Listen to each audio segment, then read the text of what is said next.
Karl Robin, sa said väga hästi kvalifikatsioonisõidus minema kohe alguses. Teil tekkis seal vahepeal ka siuke mõnus kolmene punt. Kuidas sa ise oma kvalifikatsioonisõidu kokku võtaksid?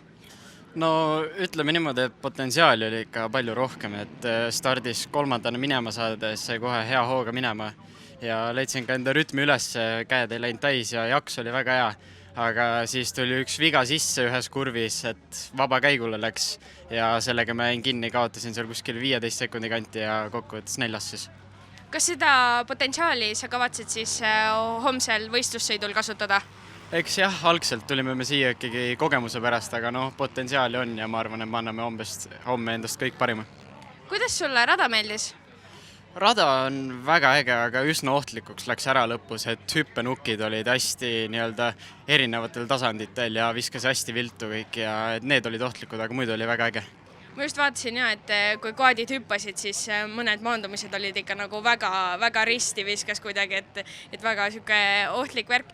Kes üldse võib-olla suurim konkurent tänasel päeval on?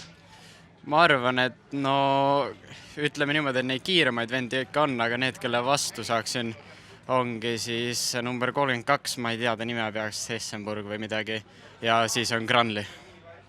No milliste plaanidega sa üldse homsele päevale vastu lähed? Otseselt eesmärke ei sea, aga ikkagi anda endast parim, saada võimalikult hea kogemus ja kunagi esimene suur võistlus nüüd 16-aastaselt, nii et lihtsalt võimalikult hästi teha, anda endast parima. On sul üldse plaanis veel Euroopa meistrivõistluste etappe kaasa sõita? Ja nüüd järgmine nädalavahetus ongi Poolas järgmine etapp, kuhu me oleme ka minemas.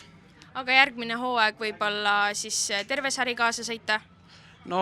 Jah, üks vaatab, kuna see hooaeg kattuvad mõned Euroopa meistrivõistlused eestikatega, siis me pigem eelistame seekord ikka eestikaid, aga eks järgmine aasta vaatab edasi.